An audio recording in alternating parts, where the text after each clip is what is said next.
Yesterday, as mentioned, the Attorney General of New York made an announcement. Word of this impending announcement made its way to the internet the day before, and leftists were beside themselves with glee, hoping that it would be an announcement that Donald Trump was going to be arrested. Yes, that's really what they thought was going to happen. What they got instead perhaps wasn't quite as good as that, if you're a leftist, but still a nice treat, I suppose. Take a listen. Just a few minutes ago, my office filed a lawsuit against the National Rifle Association to dissolve the organization in its entirety for years of self-dealing and illegal conduct that violate New York's charities law and undermine its own mission. Yes, dissolve the NRA. That's what she's trying to do. Months out from an election, dissolve the NRA. Call me cynical, but this seems to be just a tad political. Just a tad, maybe.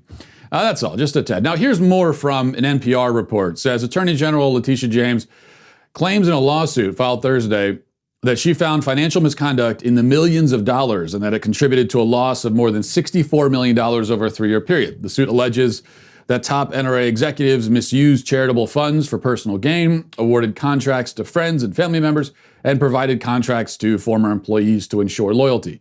Seeking to dissolve the NRA is the most aggressive sanction that James could have sought against the not-for-profit organization, which James has jurisdiction over because it's registered in New York. And that's why she thinks she can dissolve the entire organization. James has a wide range of authorities relating to nonprofits in the state, including the authority to force organizations to cease operations or dissolve.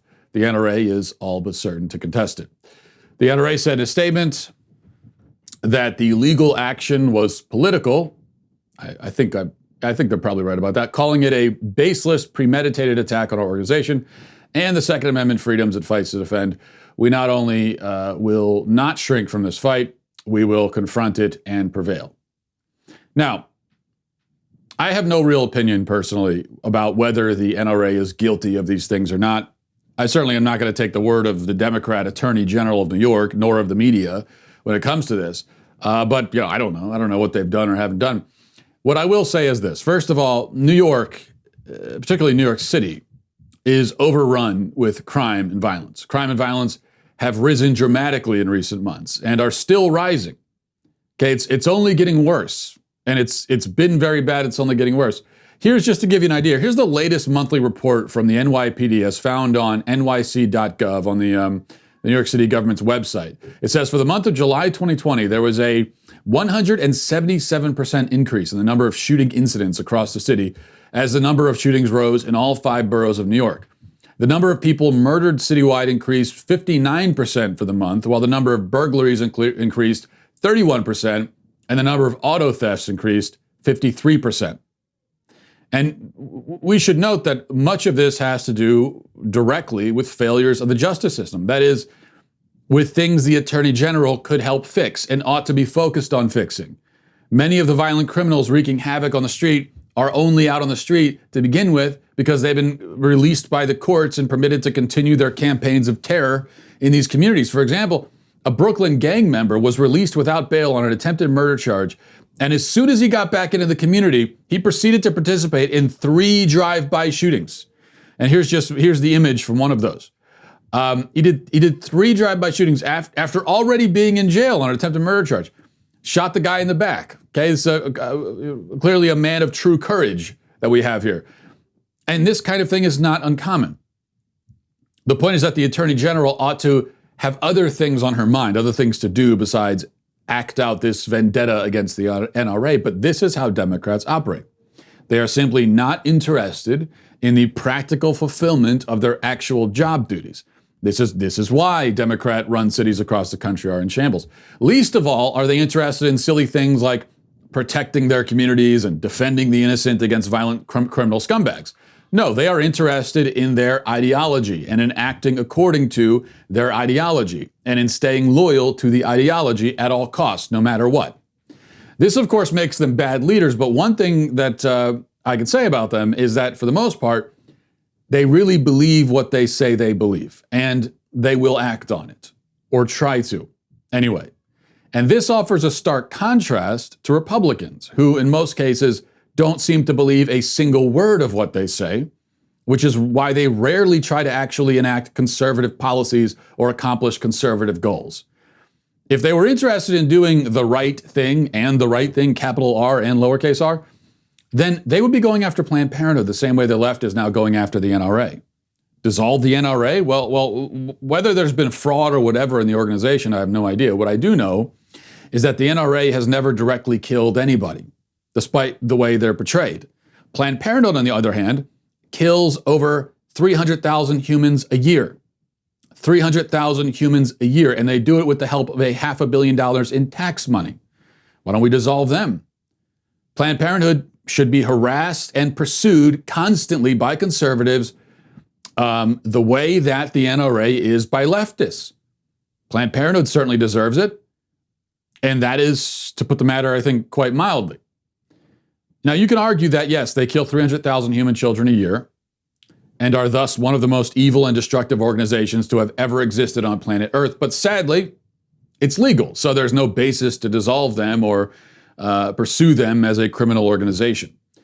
Well, don't worry. Planned Parenthood commits plenty of crimes, too. Crimes against humanity, like the mass murder of children, and also crimes according to the law books. Planned Parenthood has committed fraud, which is why Planned Parenthood Gulf Coast had to pay $4.3 million in a lawsuit after being accused of fraudulently billing Medicaid over the course of several years. That's a crime. We talk about fraud, well, there you have it. Planned Parenthood employees across the country have also been caught on undercover video multiple times over the years expressing a willingness to turn a blind eye to rape and sex trafficking, as was revealed, for just one example, in a 2018 live action investigation. And of course, speaking of undercover videos, Planned Parenthood executives and other employees were documented on tape extensively by the Center for Medical Progress and Dave Daleiden across many locations trying to sell the butchered body parts of their human victims. That happened. It is on video. You can see it for yourself. The videos were not doctored. They were not deceptively edited. They were not. They show what they show, and what they show is both horrific and criminal. Has the NRA ever dismembered a child and tried to sell its liver for profit to a science lab? If so, I say dissolve them immediately. I'll be the first to stand and applaud as you do it.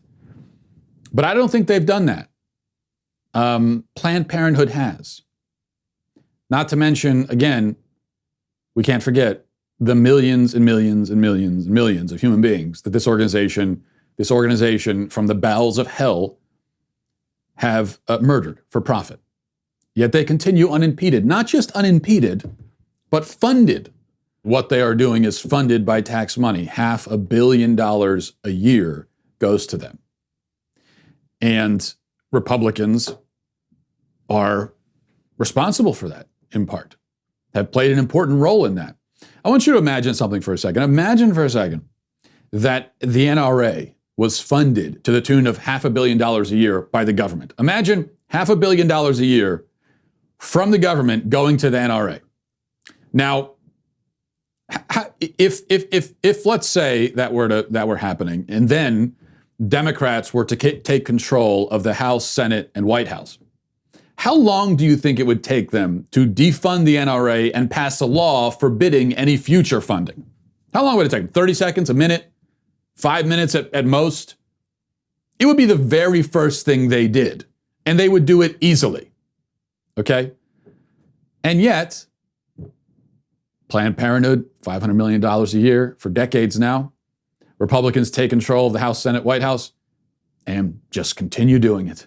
They have their excuses, of course, which every once in a while, most of the time they don't even bother offering an excuse because nobody asks them. They can just defy their campaign promises and reveal themselves to be total cowards and frauds, and there are no consequences at all. It doesn't even come up, so they don't have to offer an excuse. But if they're asked about it, they do have their excuse. Oh, the Democrats were stopping us. The Democrats who had no power were stopping us. We couldn't do it.